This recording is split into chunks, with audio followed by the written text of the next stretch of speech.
Alors, pour parler des microbes, les microbes sont constitués de trois types de germes. Il existe les bactéries, dont on va parler maintenant, les virus et les champignons. Alors, le terme microbe veut dire petite vie en latin. Ce sont en fait, ça désigne en fait les êtres vivants que l'on ne peut voir qu'au microscope, hein. Évidemment, on ne pourra pas voir un microbe sur un clavier d'ordinateur. Les bactéries sont donc des microbes qui sont vraiment des éléments très très très petits, hein, encore plus petits que la taille d'un cheveu qu'on ne voit évidemment pas à l'œil nu, et qui sont composés le plus souvent d'une seule cellule.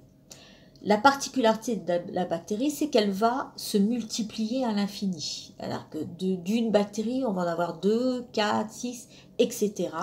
Et qu'elle va, elle est en général sous forme de petites billes comme ceci, ou alors sous forme comme ça de bâtonnets, comme ça, en bâtonnets.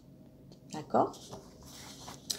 Alors, les bactéries ne sont pas forcément des germes nocifs. Il faut savoir que nous vivons avec les bactéries en harmonie. Nous sommes composés nous-mêmes de milliards de bactéries, hein, et en général, nous avons des bactéries dans certains organes et particulièrement dans l'intestin, ce qui nous permet et de mieux digérer et de mieux éliminer. Donc, une partie de ces bactéries ne sont pas nocives, mais d'autres le sont. Hein, et pour ne citer que certaines qui n'existent plus, hein, des maladies qui n'existent plus, la peste, le choléra, d'autres maladies qui sont moins graves comme l'angine. Et pour traiter ces bactéries, nous avons besoin de médicaments qu'on appelle les antibiotiques. Les antibiotiques, ce sont des médicaments qui qui existent depuis maintenant de nombreuses années grâce à nos chercheurs et qui permettent d'arrêter la multiplication des bactéries. En prévention, évidemment, en prévention de ces bactéries, hein, le lavage des mains, on le dira jamais assez, c'est ce qu'il y a de plus important. Et le nettoyage des plaies, surtout quand on a une plaie, hein, quand vous tombez. Les virus, virus veut dire poison en latin. C'est un agent infectieux qui est vraiment, qui se présente sous sa, c'est quelque chose d'extrêmement petit, qui est réduit vraiment à son strict minimum, qui est 20 fois plus petit qu'une bactérie. Et surtout, sa particularité au virus, c'est de s'introduire dans la cellule et de rentrer dans le programme de la cellule. Hein. Comme dans un ordinateur qui peut être infecté par un virus, et bien là c'est pareil, la cellule va être infectée par un virus et surtout, elle va plus avoir le pouvoir de se multiplier comme une cellule peut le faire, elle va être empêchée par ce virus qui va détruire son programme. Et ces virus sont à l'origine, par exemple, de maladies très très graves, comme la polio, comme la variole. Hein, ce sont des maladies qui n'existent plus grâce à la vaccination. Et puis, il y a d'autres maladies un peu moins graves comme la grippe, mais qui peut être grave aussi. La grippe qui a la particularité de changer de programme justement tous les ans, de souche tous les ans. Et c'est pour ça que tous les ans, nous devons nous faire vacciner avec une souche différente.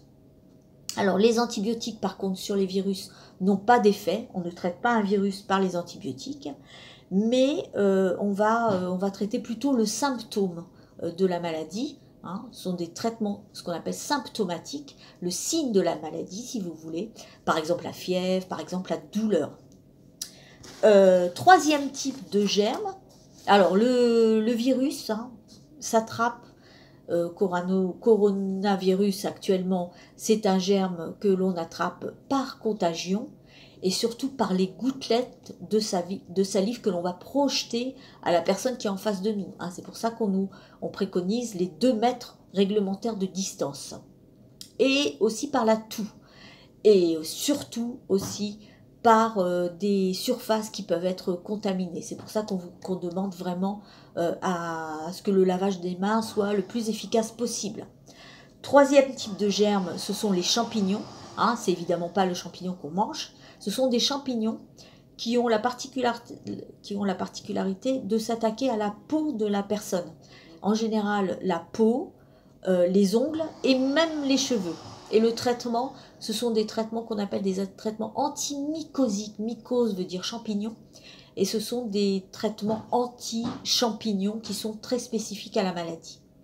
Voilà pour les germes, hein. C'est un peu concis, un peu simple, mais je vais vous envoyer tout de suite un petit devoir à me rendre dès que vous pourrez. Ok, je vous dis à bientôt et bon travail.